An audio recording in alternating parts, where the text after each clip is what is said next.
So much for having me. Thank you so much for having me. So as mentioned, my name is Marianne, and I'm one of our off-campus living advisors. Currently, I am the only one. We are in the process of hiring a second, so hopefully by September, you'll see two of us in the office. So what do I do? So I do help all Queen students. I meet with students about where and how to look for a rental property. Unfortunately, I can't find a rental property for you, but I can certainly point you in the right direction in terms of some resources and what the process and things look like. It is very different here in Ontario versus, other provinces or other countries.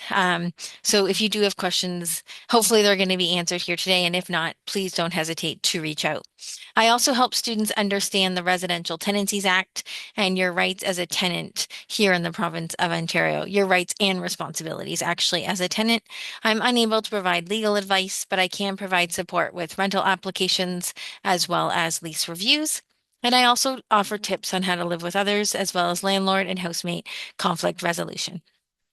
So before I kind of go into my full presentation, I do want to talk about some common terminology that you are going to come across because for some of you, this will be new terms that maybe you just don't know about. So, a lease agreement is a contract between you and the landlord. It is essentially a commitment, and leases are typically a 1 year lease term, 12 months. The lease sets out the rules of the tenancy.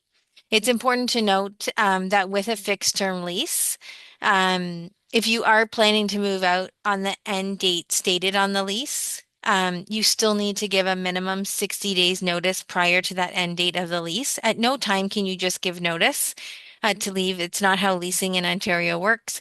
But if you do want to move out for sure on that end date stated on the lease, you have to give a minimum 60 days notice prior to that end date that you do want to leave. If you want to stay, no notice is required, as all fixed term leases end up going month to month, actually. So you wouldn't be required to sign a new lease if you wanted to stay in the property. And then when you're month to month, if you're ready to move out, you are required to provide a minimum 60 days notice.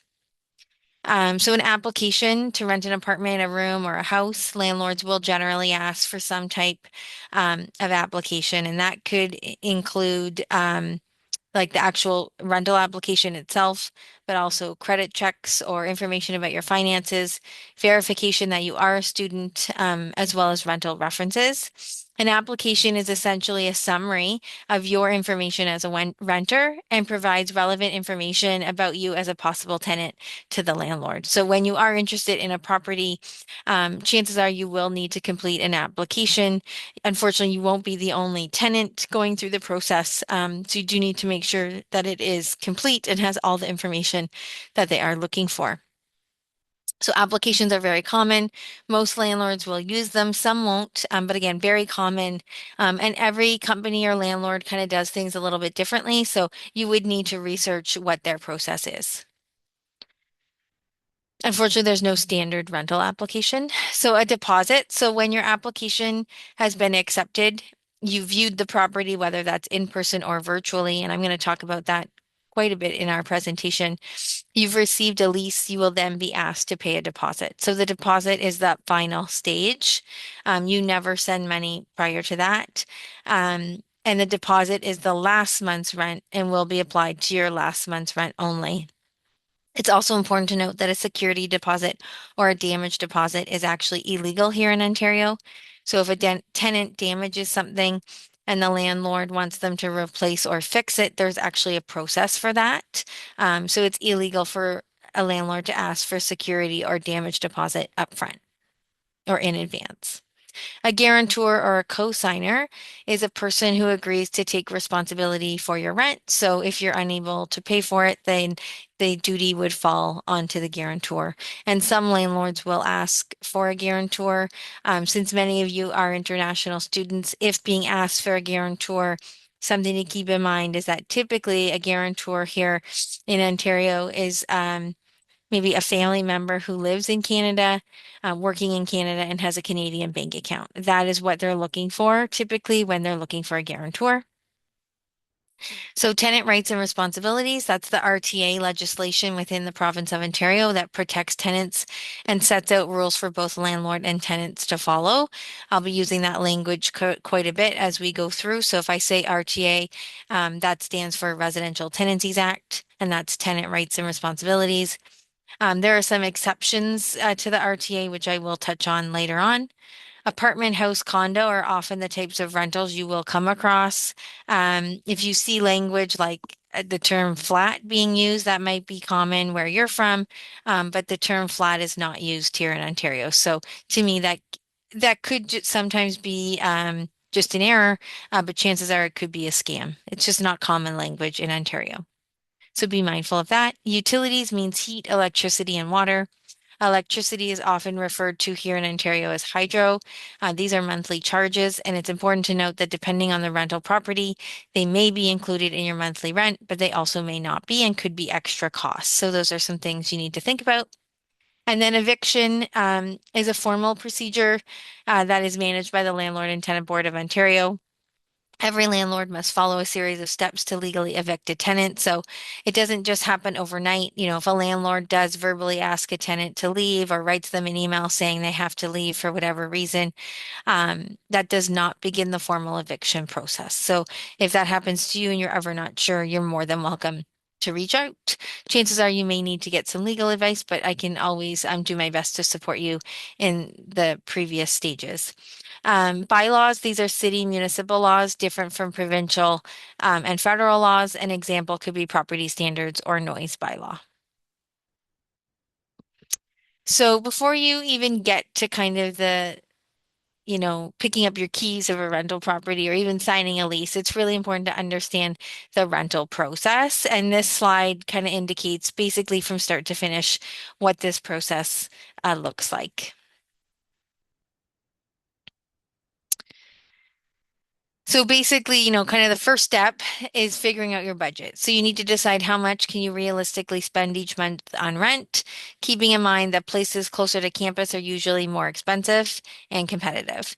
Living with others in a shared property is typically more affordable, right? So you need to also like figure out what you want, right? So are you looking for a one-bedroom apartment or living with others? So again, do you want roommates or not? Then you're going to get ready for your search, right? I would say that's around step three. Some of these can kind of be combined. I'll probably eventually rework these. But for the purpose of today, this is kind of like my 10 steps. But then you want to get ready to start your search. So now you kind of know what your budget is and you know kind of what you're looking for. But now you need to start it. So you need to learn about the rental market, which we're going to talk about today. So you know what the prices are and the availability to expect, keeping in mind that properties are posted 60 to 90 days before they will be available. So something to keep in mind, many of you are looking for September. We're not 60 days prior to September yet, and I'll chat about that more. You want to make a list of places to look for rentals. Start gathering your documentation. You're going to need things such as ID, proof of income, proof of that you're attending Queens, things like that. So if a landlord is asking for proof of enrollment, you can get a confirmation of enrollment through your Solus account. Okay, it is common for many local landlords to ask for that. So also within the beginning to look for places, you're going to check multiple websites. So if I provide you with 50 different links out there, you're going to use all 50 of them.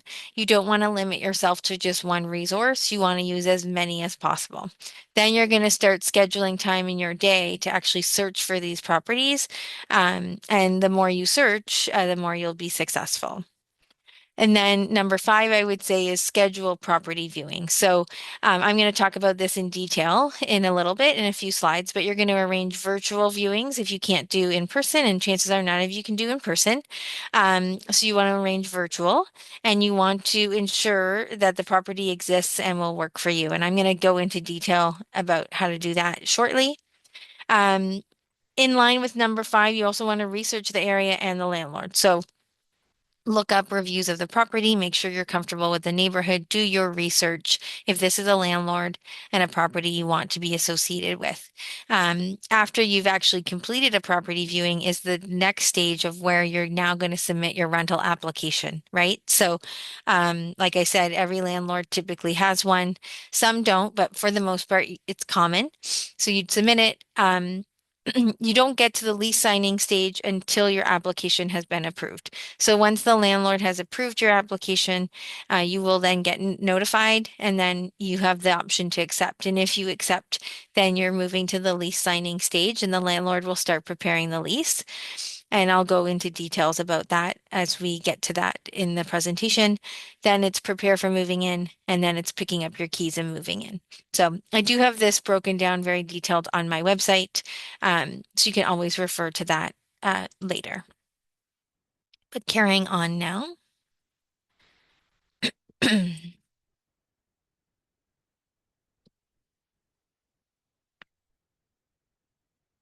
So if you are choosing to live with others, it's really important to pick the right people to live with. So everyone has a different definition of cleaning. Everyone comes here to university for different reasons. So it's really important that all of these things are discussed in advance. How are chores being managed? If utilities are not included, how are these getting paid? Who will set up the account and things like that? Because it is very common, depending on your situation, to live with others. And typically, there's not a lot of landlords that rent necessarily by the bedroom. Typically, you'd be renting an entire property with others. So those are things you need to also consider. So utilities, again, only one person can set up the account when you're on a joint lease. You want to chat about guests and respecting each other's space is also really important. And we do have a housemate agreement form on our website that students can use to open lines of communication on a variety of topics. It's also really important to understand joint and several liability. So this is when you all sign the lease together.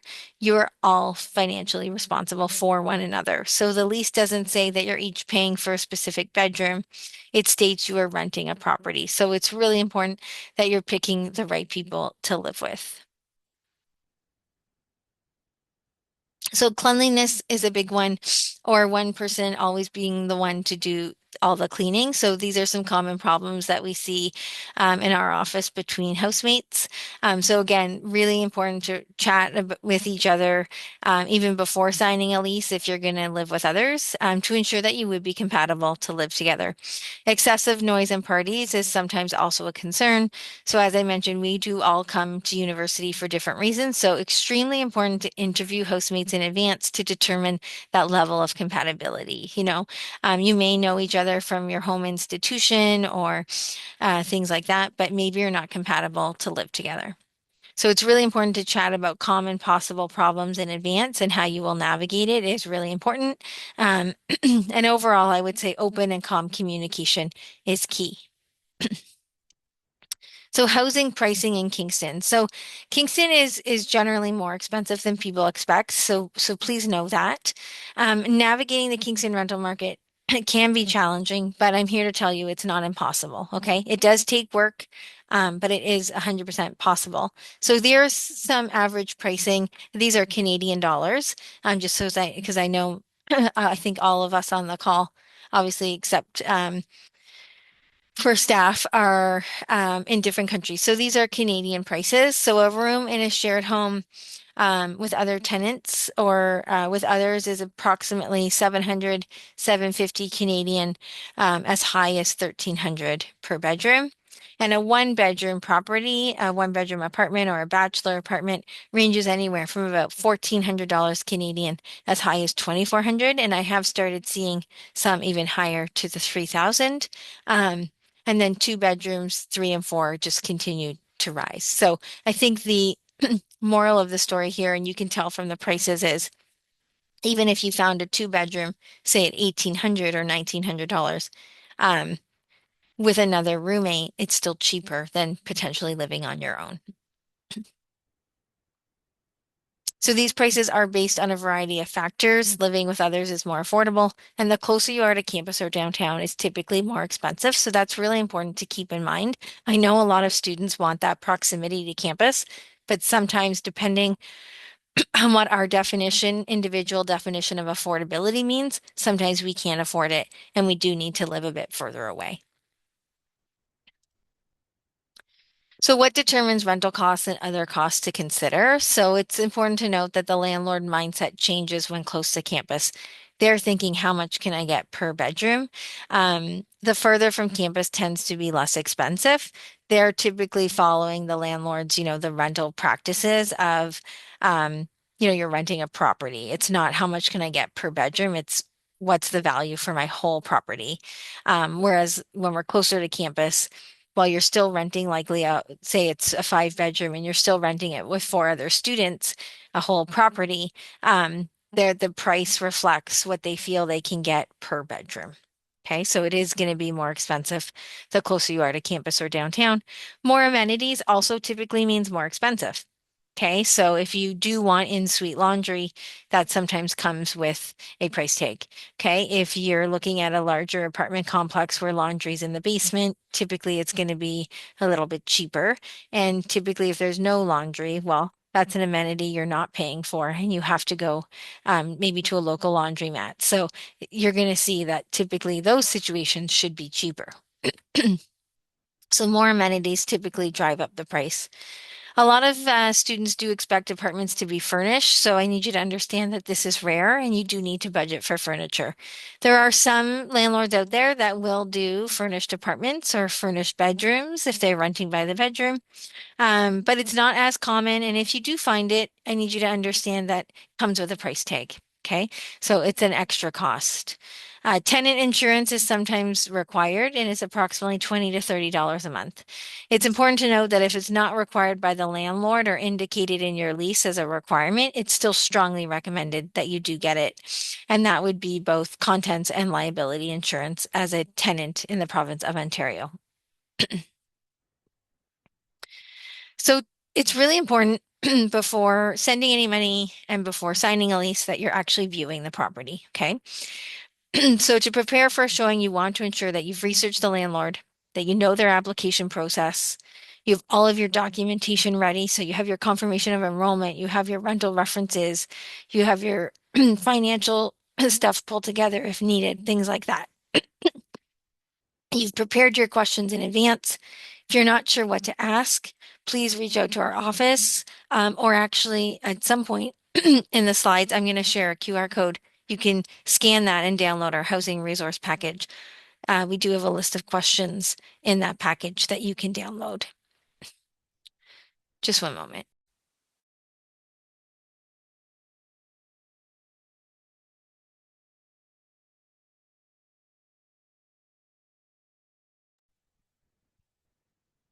So please don't rush, be efficient in your research and do your due diligence.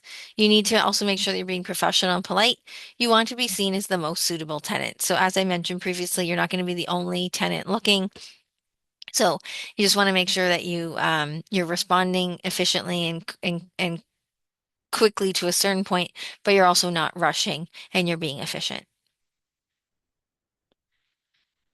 So what to look for during a showing? So it's really important. Again, I can't stress enough, you have to view the property. And again, I understand that you can't do in person, but I'm going to talk about an alternative to that in a moment. But regardless, viewing the property is extremely important. So it, you have to decide by viewing the property if it's going to, if it exists and if it's going to work for you. So, all major cities here in North America do have rats and mice. They aren't all over the place, but they are a common sign if a property is not well taken care of. So you do need to do your best to kind of look for these or signs of them when viewing a property. Broken windows, water stains on the ceilings are also all signs that the landlord doesn't take care of the property. Okay. Looking, like I said, for mouse traps, mouse rat dirt, if you see signs of them, they're likely issues with the property. So that would be up to you to then decide if that's a deal breaker or not. Sometimes it could be just something minor. But if there's a lot of it, or like you see other problems, then chances are it could be property standards related, or it could also be that the landlord's just not taking care of the property and is probably not a landlord or property you want to be living at or associated with. Um, so in your case, it's probably not going to be possible for you to talk to current tenants. You can always ask. So this is there because it's mainly for in-person situations. So if you were there in-person viewing, usually if the current tenants are still at the property, you would have the opportunity to ask them, what the landlord's like. Are they responsive to maintenance requests? Why are you leaving? Things like that. You can still ask the landlord if they'd put you in touch with current tenants, but you need to understand that there's some privacy concerns with that. A landlord can't just share the contact information with you. They would need their permission. And even with permission, there's also no guarantee that that's the current tenant. So you can always ask, but I would say you take that to, do some research with that. And also, again, still do your property viewing. So in-person showings are always the preferred method. But for students out of province or out of country, in person is not always possible. So a virtual showing is the next best thing. And it's important to note that a virtual showing is not photos emailed to you or posted on, the landlord's website. It's not a video emailed to you or posted online. Okay. A virtual walkthrough is basically what we're doing right now. So if all of our cameras were on, they would need to be on to be considered a virtual viewing. So if all cameras are on, no filters on, I could take my computer right now for a walk and show you Mitchell Hall where my office is. That is what I would say would be a virtual viewing. It's that real time, face-to-face conversation. And it's very common to ask for a virtual viewing. So please make sure that you're doing that. There are a lot of scams, which I am going to talk to you about shortly, but it's really important that you're viewing a property before sending any money and before making any decisions. So you want to use, Microsoft Teams or Zoom or some type of similar FaceTime app. And you would treat the virtual just like an in-person showing. So if possible, you would use a larger screen, tablet, or laptop as opposed to your cell phone. The issue with a virtual viewing is that the landlord controls the viewing. So you do need to take that control back and ask them to open doors, drawers, things like that. Point the camera, ask them to point the camera to the ceiling, right? The windows, things like that. You want to do your best to check for those water stains, broken windows, things like that, right? You need to really do your best to see the property as if you were there in person. This is an opportunity for the landlord to basically sell you on the property. So it's really important that you take that control back and you ask all the questions that you need to ask and you get a good understanding if the property and what you see will work for you or not. So I also suggest to students that you request that the landlord also show you the outside of the property. So while you're on the call, if they don't automatically show you the outside of the property, please ask. Don't end that call without viewing the outside of the property. If you don't see street view, I'd be walking away. But you need to see street view. And it allows you then to take all of that information, compare it to Google Maps. It's not perfect, it's not scam free. But you can take what you saw by Street View, check with Google Maps to see if what you saw matches. If it doesn't match, you're going to walk away. And if it does match, you're going to do some more research and then determine if that's a good decision for you. Okay. And the reason I bring this up is because sometimes companies will use names of other um, or pictures, sorry, of other properties, and then it's not the same one, right? So there, like I said, there are scams, and I'm going to talk about that shortly. So unfortunately, housing fraud or scams do happen, so please do educate yourself as much as possible. International students and out of province are often the ones typically scammed. So if it is too good to be true, chances are it is a scam, so walk away. The big takeaway here is that you should never send money without viewing the property, so in person or virtually, and you always view the property to confirm that the ad is legit, and that the property actually does exist. So ask for a virtual viewing. I can't stress it enough. So again, I understand that, all of you are out of country. You can do the virtual viewing. It is possible. In addition, if you do know someone that's local to Kingston, you are more than welcome to ask them to go view on your behalf if you trust them to do so, but I would still recommend that you are still doing that virtual viewing yourself.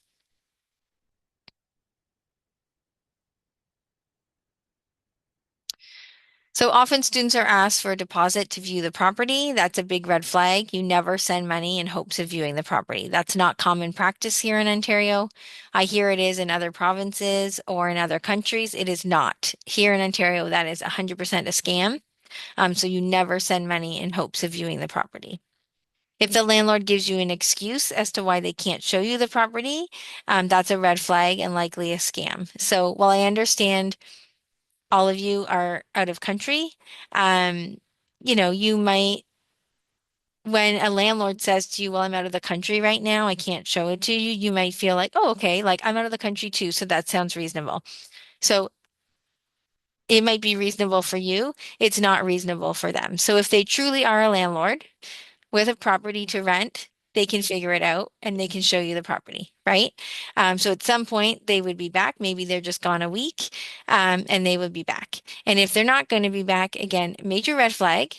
If they truly are a landlord, they would have arrangements with someone in Kingston to properly show you the property. So please, because you may be out of country, please don't accept that as a good excuse from them. If they are truly a landlord, they will be able to do a virtual viewing. So if they start giving you excuses or they can't, or they say no, red flag, walk away. Please make sure that you're utilizing the resources on our website. We have lots of tips about rental scams. Again, if they're asking for money in advance, walk away. If you see a post, research the company and the landlord, right? You need to do your research anyways. Um, but you want to look on Google Maps. So say if you're on a rental website and you see an ad and it looks like it's maybe they're implying, well, it doesn't matter if they're implying or not, but if maybe they say they're a Kingston rental company. So then you do some Googling to learn that they are a Kingston rental company, but the contact information on the website you found online in your Google search is different than what the company posted maybe on Kijiji or Facebook or rentals.ca or even the Queen's Accommodation Listing Service. Maybe it's different.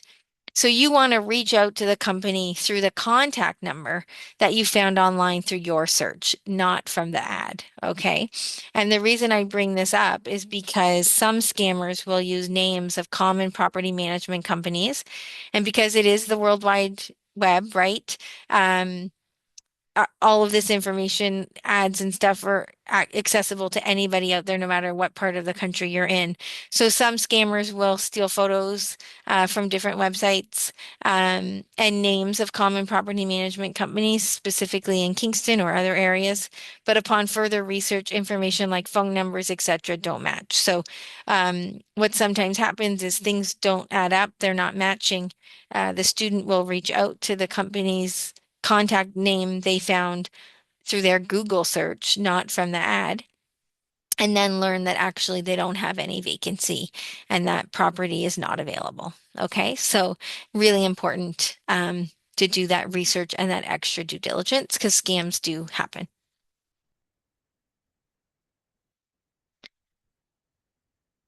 So, to my understanding, many of you are coming to Kingston for August, September. It's also my understanding that some of you may only be in Kingston for maybe 4 months, like for like a short-term exchange. So, um, typically leases are 12 months, and I'm going to chat about that shortly. But I just wanted to let you know that you can definitely start looking for properties now. Um, Properties are posted 60 to 90 days before they will be available. So we're not quite seeing things just yet for September. So please keep that in mind. While it's important to start looking and exploring and seeing, um, what's out there and kind of get a feel for the rental market and kind of starting to figure out what you want, right? If you want to live with others or not. It's important that you're not rushing or making a rash decision and understanding that we're not seeing properties posted just yet for September. We're seeing a few, but we're not seeing everything at this time because we're not even a minimum 60 days yet. So in Ontario, and I mentioned this, but I'm going to bring it up again because it's something I need to keep saying. So in Ontario, with a fixed term lease, even with a specified start and end date, A tenant is required to give a minimum of 60 days notice prior to the end date of the lease that they are leaving the rental unit on that date. So it's really important that you're keeping that in mind, okay? If you don't want to move out on that date, then you do not need to sign a new lease and your lease automatically continues as a month to month. When a tenant is month to month, they're also required to give a minimum of 60 days notice in order to vacate the property. At no other time can you just give notice during the lease and vacate. It's just that minimum 60 days at the end. It's also important to note that leases are typically 12 months and short-term leases are rare.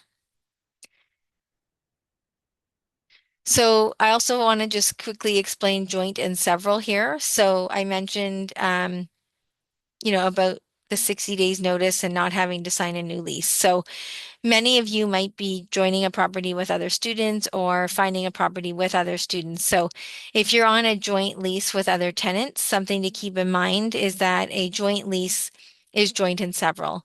So if there's numerous tenants named on the lease, you're renting a property, not specific bedrooms, okay? You may have decided amongst yourselves how you're dividing the rent. So if there's five of you, you're dividing it by five. Um, However, what I need you to understand is you're a package deal. Okay, so when you sign a lease with others, you are considered one person or one group, not five individual people. And that means that if one of you wanted to move out at the end, you can't necessarily do that, right? When I explained about going month to month and signing new leases, if you're on a joint lease with others, you are a package deal. It's either you all stay or you all go.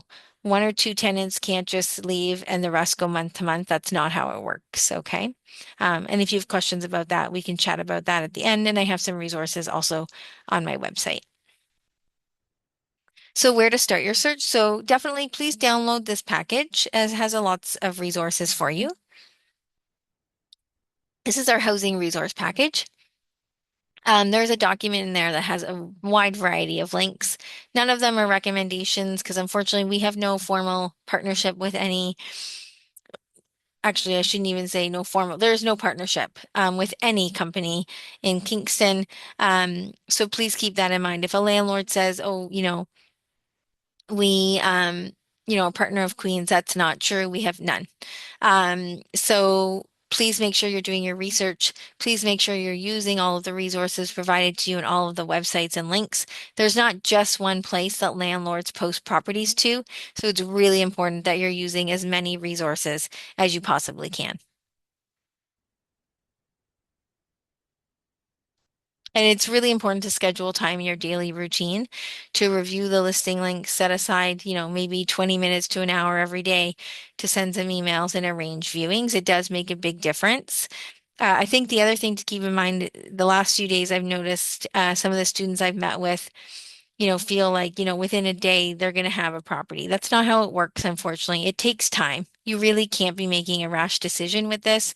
Leases are legally binding, so please take your time, do your research, and make a decision that's good for you.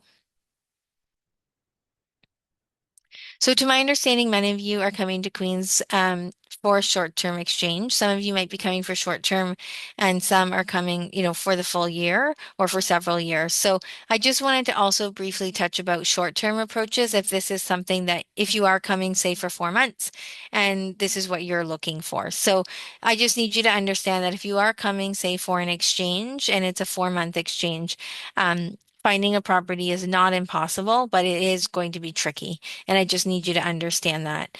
I mentioned previously, leases are typically 12 months. That's how leasing in Ontario works. So it can be very tricky to find a 4-month lease in Kingston.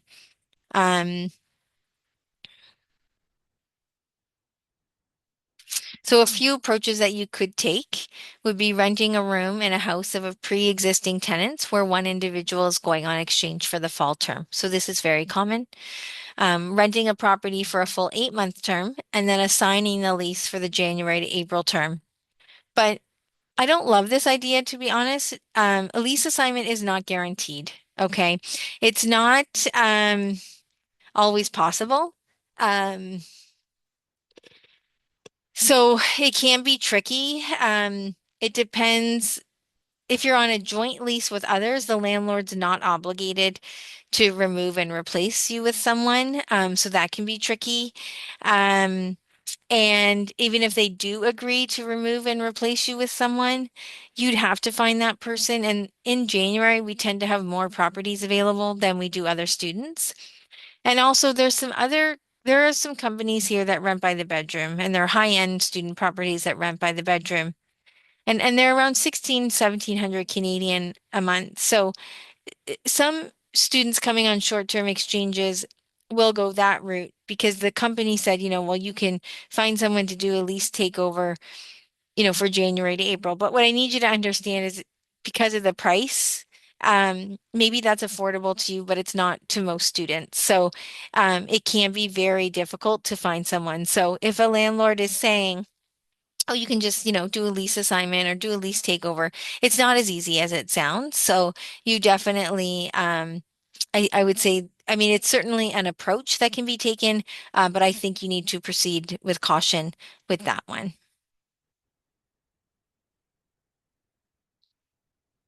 Okay, connecting with students coming to Queens for the winter term and maybe signing a lease together. So if you do know maybe another exchange student coming from your institution or another one that maybe you could work out a deal that you'd be responsible for the 4 months and they'd be responsible for the other four with the landlord and knowing that kind of all in advance and that it was properly done so that you wouldn't have to do like that lease assignment and be stuck potentially with the last 4 months. So that's something to think about. And then unfortunately, the only other option when it's short term is hotels or Airbnb. So contacting local Airbnb companies to see if they would consider something short term. So I did want to quickly review subletting and lease assignments because again, some of you are coming for 4 months, and I've mentioned that typically leases are 12 months long. So typically, I rarely see a lease being 4 months. Again, if you do find a 4 month lease, it's important to know that you still need to provide that minimum 60 days notice prior to the end date that you're vacating on that end date because it doesn't matter if it's 4 months or it's 12 months, it automatically goes month to month. Okay. In addition to that, if it's a 4 month lease and you're with other people, you can't also just leave. So you need to make sure you know all of this before making a final decision. So a true sublet is when the tenant is leaving the unit for a set amount of time. And I use the keyword unit for a set amount of time and has subleased the entire unit to another person. So picture the one bedroom apartment. Okay. And that scenario falls under the Residential Tenancies Act. A lease assignment is so it could be an individual lease or a joint lease where you're taking over someone's lease. An occupant, so this type of situation is not a sublet. It's often referred to as a sublet, which is incorrect. An example is if it's a three-bedroom house or apartment, two tenants are there and one tenant is going on exchange for the fall term, and you want to rent their room while they are away. Okay, so this situation again is often referred to as a sublet. It'll get posted as a sublet, but it's not truly a true sublet. Okay, so it's really important to note that an occupant has no rights under the Residential Tenancies Act, neither does the tenant in that situation. And if there's are problems or anything like that, or issues with paying rent, either party can take the other to small claims court. So I just bring these up because at times a sublet or a lease assignment is something if you're coming for a short term, that might be what you're looking for. And if you are looking for that type of option, it's best to treat it just as you would the regular rental process, which I'm, been going through and going to go into more detail as we chat.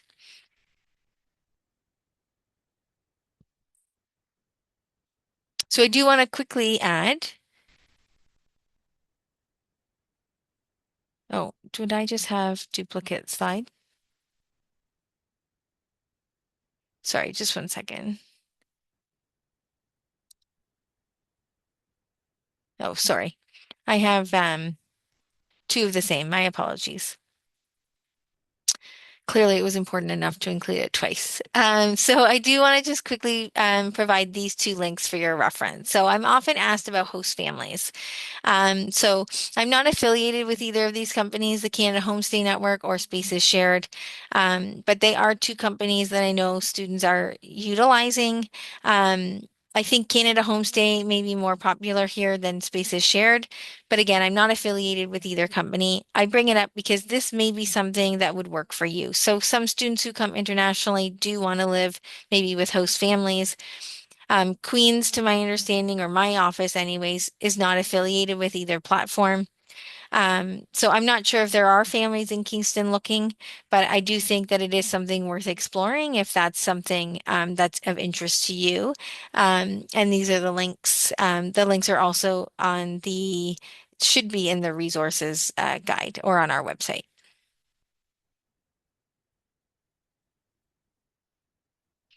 So it's important so in terms of submitting applications, it's important to note that landlords and property managers will typically ask interested tenants to submit an application, right? So I mentioned previously, typically they all have their own. It could be paper, it could be electronic. In addition to the application, you may be asked to submit proof of enrollment, student ID, guarantor, references, etc. So you really do need to start kind of gathering this information and getting your stuff ready. So it's important to remember that you're not required to submit a deposit when applying to a property. That's not proper practice. The deposit goes at the end when you sign your lease. Okay, so you never send money without seeing the unit. So you do want to make sure that you familiarize yourself with the Ontario Standard Lease, and there is a copy in our housing resource package that's available for download off our website. In Ontario, landlords must use the Ontario Standard Lease. They can attach additional terms, but they need to be using the Ontario Standard Lease. You also need to make sure that you're reading the lease and any additional terms and that you understand it. If you don't understand it, it's really important that you're asking questions. So our office can do lease reviews and point out if anything stated is not enforceable or if we notice like any red flags. So you're more than welcome when you get to that stage to book an appointment and we can certainly review it together. Landlords can only ask for last month's rent as that deposit. Landlords can ask for a key deposit, which is typically $25 to $75 and only used if the key is lost and not returned.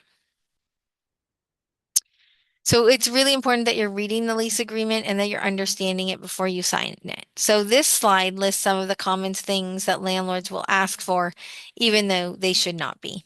Okay, and I've kind of touched on many of these items already, but some landlords I do want to point out will ask for you to sign an N11 form when signing your lease. And an N11 is an agreement to terminate at the end of the lease term. So if you're someone who's coming only for 4 months on a short term, then this would be the only exception where I would say, okay, you know you're leaving for sure, so it would be appropriate to sign the N11. But typically, um, you wouldn't. It's illegal in the province of Ontario to force a tenant to sign an N11 as a condition to rent the property. Okay, an N11 is agreement, mutual agreement, basically to terminate at the end of the lease term. They can't require the tenant to sign the N11 as a condition, and a tenant does not have to move out based on this agreement if the landlord required the tenant to sign it when the tenant agreed to rent the unit. Okay. Also, landlords can't just come into your rental unit. They are required to provide 24 hours notice. If there is for emergencies, they don't have to provide 24 hours notice. They can just come in. So that would be something like flooding, would be like a good example of an emergency. Like, so maybe you're in a unit and there's a leaking pipe between the two, that would be considered an emergency. And many will attempt to contact you or you may know about it, but they can enter without notice. So just for emergencies, otherwise it's 24 hours notice. Again, please ensure that you're reading and understanding your lease agreement before you sign it. It is legally binding. And again, if you don't understand it, you're more than welcome to book an appointment and we can review it together. It's also important that you're keeping a copy of your lease. Again, it's legally binding. At some time through your tenancy, you might need to reference it or check something, double check what you agreed to. So it's really important that you're keeping a copy, and that's a signed copy of the lease. So I just wanted to mention that I did kind of talk already about the N11, but this is kind of an example of what the form looks like. And the reason I stress this, again, if you're someone coming for just short term, then I could understand why you may agree to sign the N11. So that I can be on board with. But the reason I'm bringing this up is for those of you that are signing 12-month leases. Some landlords use this form to try and force you to move out by signing it. And there are some exceptions if you're renting from Queens and community housing might be your landlord. It's clearly stated on the form that post-secondary institutions are exceptions to the rule. Um, but in the province of Ontario, as I've mentioned, leases go month to month. So some landlords will try to use the N11 as a tactic for you then to have to sign a new lease, as opposed to you not signing a new lease and going month to month. So if you're ever not sure, we can chat about that.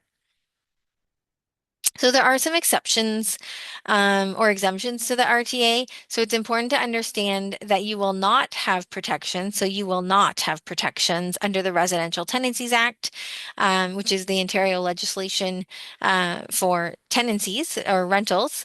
If you are renting with a direct family member of the landlord and owner, you're living with or sharing a kitchen with a direct member of the family or renting and living with the landlord. So that room and board situation.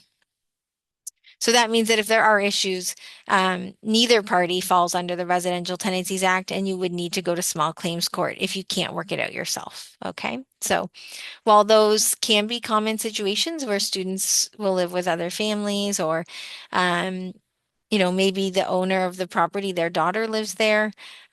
Just know that those situations are exempt from the RTA. You still want to have some type of agreement. You wouldn't likely be signing an Ontario standard lease, though. You'd be signing some type of agreement between you and them. And it's really important that you do have an agreement in those situations. So when it gets time for moving in, it's really important that you protect yourself. Our office has a move-in inspection form that you can use to help you with this process. And it's really important that if the landlord is not with you during move-in day, that you're doing your own inspection of the entire unit before any of your belongings are moved in. So make sure you're taking pictures of the property and note any damages. You're not doing this necessarily so the landlord will fix the damages per se, but you're doing it so that you are not charged for them when you leave the property. Okay. And if your lease states that you are required to get tenant insurance, then it is a requirement and you do need to get it. Okay. Failure to get it could be enforced or is enforceable. And many landlords will require you, if tenant insurance is a requirement stated in your lease as a requirement, typically they'll have you send proof that you have that in order to get your keys. So if you don't have it, you're still responsible to pay the rent, but you won't actually get your keys until you give them proof that you have your tenant insurance arranged. So make sure to keep that in mind. If it's not, if tenant insurance is not a requirement in your lease, it's still strongly recommended that you get it. So if you are living with other people, it's really important that you're, doing your best to treat others as you want to be treated, right? So I mentioned previously open communication, discussion in advance about how chores will be done, what's our definition of cleaning, things like that. It's really also important that you chat about food. Are we agreeing to share certain items or not?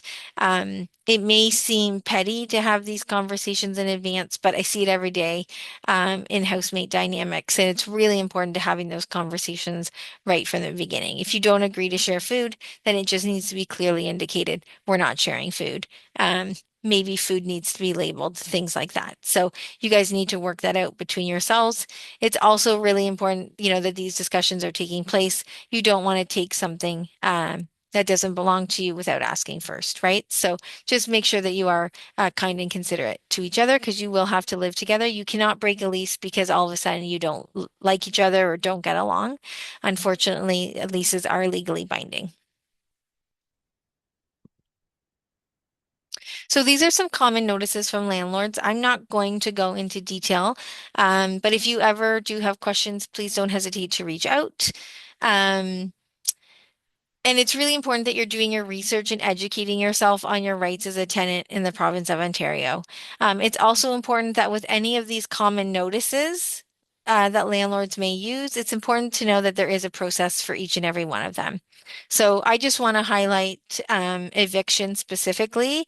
So often I do get students where something has happened and the landlord is now threatening eviction. I just need you to understand that a landlord can't just kick you out or evict you. There is a process for that, and they would need to file with the landlord and tenant board.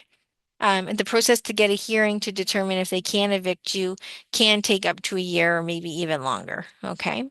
And I think that's actually my next slide. Um, yeah, so again, it's a process with the landlord and tenant board. So if you ever got, I think I mentioned it in the definitions, if you get an email saying they want you out or things like that, if your situation falls under the Residential Tenancies Act, you don't have to move out. You continue to pay your rent and you'd wait for them to file with the landlord and tenant board. And then from there, you still wouldn't move out. You would then go to the hearing, and then it'd be the landlord and tenant board to determine if you would be evicted. Okay, so it can take sometimes several months to a year for that process. But if you're ever not sure, again, I can't provide legal advice, but we can chat about it and I can refer you to Queen's Legal Aid if needed.